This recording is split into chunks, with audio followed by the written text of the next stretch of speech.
Fala, bandido mal! Se você não me conhece, meu nome é Delian Santos, eu sou engenheiro de software, atuo há mais de 16 anos no mercado nacional e internacional. Muita gente deve me conhecer do LinkedIn, porém hoje eu me encontro banido porque eu tenho uma opinião muito excêntrica e ao mesmo tempo controversa. O objetivo dessa iniciativa era te capacitar para o mercado de trabalho, para que você tenha aptidão e consiga lidar com JavaScript, se tornar um profissional e conseguir atuar com React e outras libs e frameworks mais comuns no mercado. Então, sem mais delongas, vamos para a nossa primeira aula de JavaScript. Eu vou assumir que para essa aula você tenha no mínimo o básico necessário, que é o conhecimento de HTML e CSS. Não precisa ser avançado. Se você quiser fazer parte da nossa comunidade e não quiser perder nenhuma atualização, se você também quiser interagir e tirar dúvidas com outros estudantes, eu vou deixar aqui na descrição do vídeo o link para o nosso servidor no Discord. Então, o que é o JavaScript? O JavaScript é uma linguagem de script que roda no navegador e foi designado para dar interatividade às páginas web. Eu sei que você vai falar, hoje existe o Node.js, existe o BAM, que são runtimes JavaScript que rodam no servidor. Mas isso é relativamente atual. E essa nossa aula é específica para front-end. Também vamos ter aula de back-end, onde vamos abordar Node.js e eventualmente outros runtimes JavaScript no servidor. O JavaScript, nos seus primórdios, ele foi desenhado para ajudar com validação de formulário. Porém, ao longo do tempo, ele foi ganhando mais responsabilidade e hoje, basicamente, nenhuma página na web existe sem uma porção significante de JavaScript. Então aqui eu preparei um ambiente para a gente começar a aprender num formato mais hands-on.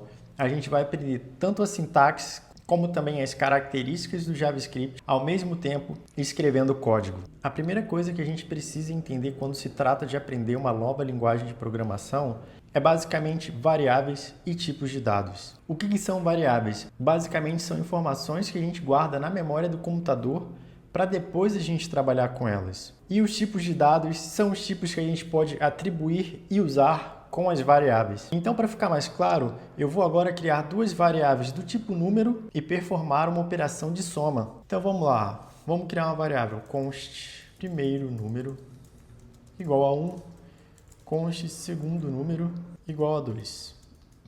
Console.log primeiro número mais segundo número. Então, agora que a gente tem o nosso código, vamos avaliar linha por linha para que você possa entender corretamente o que a gente fez aqui. Então, aqui na segunda linha, a gente criou uma variável usando a keyword const. Const significa que essa variável ela não vai poder ser mudada. Uma vez que eu atribuí o valor 1, esse valor nunca mais poderá ser modificado. Eu dei um nome para essa variável de primeiro nome.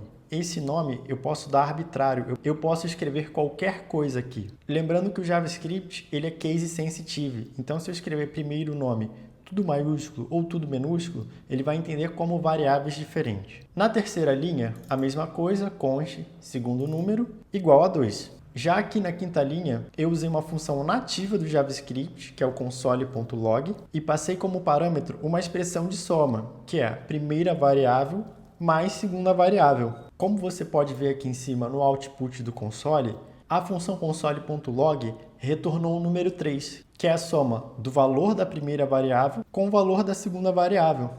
Perfeito?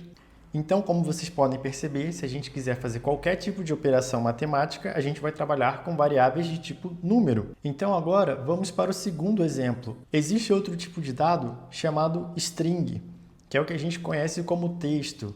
Texto é um dado alfanumérico. Ele pode ser constituído de letras, números e caracteres especiais. A string, a gente atribui ela usando aspas simples ou aspas duplas, como o exemplo da segunda linha aqui, const nome igual a Delian, const sobrenome igual a Santos. Só que a diferença nesse exemplo aqui que eu não estou fazendo uma operação matemática. Eu apenas quero juntar os dois dados alfanuméricos. E para isso, eu também vou usar o operador mais. Só que a diferença é que para um valor não ficar colado no outro, na linha 6, eu adicionei mais uma string entre o valor do nome e do sobrenome com o caractere espaço no meio. Sendo assim, recapitulando só para ficar um pouquinho mais óbvio e redundante de propósito, nome, o operador mais, concatena, ou seja, junta com o caractere espaço, uma string vazia, mais a variável sobrenome, Santos.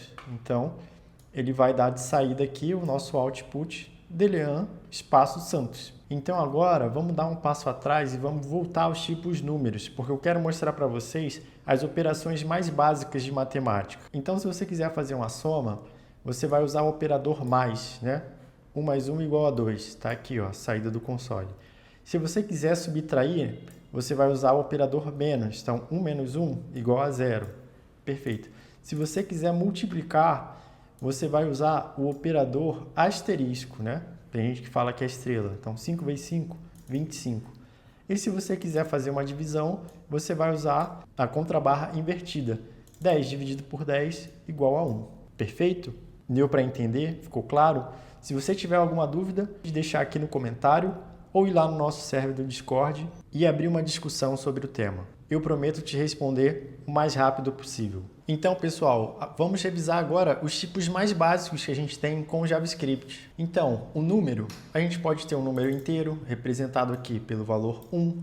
A gente pode ter flutuante ou decimal, então 1.1, 1.2, 1.3, 1.333, enfim, qualquer número acompanhado de alguma casa decimal. A gente pode ter um número negativo, menos 1. A gente aqui tem uma string genérica, que carrega o valor um texto qualquer. E a gente tem o tipo boolean, que o verdadeiro carrega o valor true e o falso carrega o valor false. Não precisa se preocupar agora com os casos de uso dos tipos booleanos, que conforme o avançar das nossas aulas, a gente vai trazer mais exemplos e vai ficar mais claro para você. Beleza? Um outro tipo muito interessante do JavaScript, muito utilizado também, são as listas, que no mercado a gente chama de array. Um array, por exemplo, ele pode ser um array de números, ele pode ser um array de strings, texto no caso. Como no exemplo da linha 1, a nossa lista de números ela é basicamente composta de uma sequência de números entre colchetes e separados por vírgula. A mesma coisa acontece com a lista de nome. Eles estão entre colchetes, cada string entre aspas compostas e separados por vírgula. Uma questão interessante, se você quiser acessar o valor de uma lista, o valor Delean ele é a posição 0 da variável lista nome. Então, se eu logar a variável e colocar entre colchete o índice 0 ou a posição 0, vocês podem ver na saída do terminal, no output, que ele me mostrou o item que estava na posição 0, Delean. Obviamente, se eu incrementar para o número 1, ele vai mostrar o Mateus e assim sucessivamente. Se eu colocar um valor que não existe, ele vai me retornar undefined, que é um valor não definido. Então, galerinha do mal, eu sei que no início a gente tem muitas dúvidas, é normal. Você não precisa ficar preocupado com isso agora. O mais importante é você começar a assimilar devagarzinho os conceitos. E é por isso que eu tento simplificar ao máximo. E eu estou partindo do pressuposto que você está saindo do absoluto zero. Então, dúvida, deixa nos comentários ou no nosso server do Discord. Obviamente, críticas e sugestões também são bem-vindas. Eu preciso muito do feedback de você para aprimorar a qualidade das aulas. Se essa aula te foi útil, dá aquela moral. Vocês já estão ligados no jogo do YouTube. E também não esquece de compartilhar para um amigo seu que saiu da faculdade e está mais perdido do que segue em tiroteio.